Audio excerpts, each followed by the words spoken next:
প্রাণ রক্ষার জন্য পালাতে মাত্র 5 মিনিট সময় পেয়েছিল তারা। আধুনিক অস্ত্রে সজ্জিত প্রধানমন্ত্রীর নিরাপত্তা দায়িত্বে থাকা স্পেশাল সিকিউরিটি ফোর্স এসএসএফ সর্বাধুনিক অস্ত্রে সজ্জিত এই বাহিনীর নিশ্ছিদ্র নিরাপত্তা বলয়ে থাকেন রাষ্ট্রপতি, প্রধানমন্ত্রীর মতো ভিভিআইপিরা। সদ্য সাবেক প্রধানমন্ত্রী শেখ হাসিনার আবাসস্থল গণভবনের চারপাশে এসএসএফ এর নিরাপত্তা প্রাচীর এতটাই শক্ত ও জালের মতো সূক্ষ্ম ছিল যে পিঁপড়া বের হওয়া ছিল ভীষণ কঠিন। অথচ গণভবনের এই শক্ত নিরাপত্তা বলয়ে গত 5 আগস্ট এসএসএফ নিজেই হয়ে যায় অসহায়, অনিরাপদ। পদত্যাগী প্রধানমন্ত্রী যখন এদিন দুপুরে পালিয়ে যাচ্ছিলেন ভারতে, হাজারো মানুষের স্রোত তখন ছুটে আসছিল গণভবনের দিকে। তখনও সেখানে অ্যাসল্ট রাইফেল, স্নাইপার রাইফেল, ফ্ল্যাশব্যাং গ্রেনেডের মতো অত্যাধুনিক অস্ত্রে সজ্জিত ছিল এসএসএফ। কিন্তু ফুটন্ত আগ্নেয়গিরির মতো প্রতিবাদী জনতার সামনে এসএসএফ এর অস্ত্র বারুদও হয়ে যায় বরফ গলা পানি।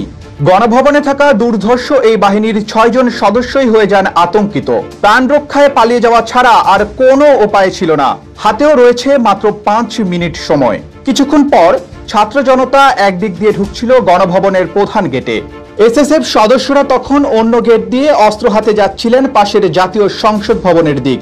সংসদ ভবনে গিয়েও বিপদ কাটেনি। ভবনটির ভোল্টে নিজেদের বাহিনীর পোশাক অস্ত্র রেখে সাধারণ পোশাক পরেই বাইরে চলে আসেন এসএসএফ সদস্যরা। মিশে যান তারা জনতার স্রোতে। এভাবেই ঐতিহাসিক 5 আগস্ট রক্ষা পায় গণভবনে থাকা এসএসএফ সদস্যদের মূল্যবান প্রাণ। প্রাণ রক্ষা পেলেও গণভবন আর সংসদ ভবনের ভোল্টে থাকা এসএসএফ এর অত্যাধুনিক assault rifle, sniper rifle, flashbang grenade, anti drone system, বেতার যোগাযোগের ডিভাইস ও বিপুল পরিমাণ গোলাবারুদ লুট করে নেয় দুর্বৃত্তরা। গণভবনে এসএসএফ এর দুটি অত্যাধুনিক ভোল্ট থেকে দুটি SMG-T56 রাইফেল সাথে 9500 রাউন্ড তাজা গুলি আন্দোলনকারী বেশে নিয়ে যায় দুর্বৃত্তরা। জাতীয় সংসদ ভবনে এসএসএফ এর ভোল্টে থাকা 6টি পিস্তল ও 200 রাউন্ড গুলিও লুট করা হয়।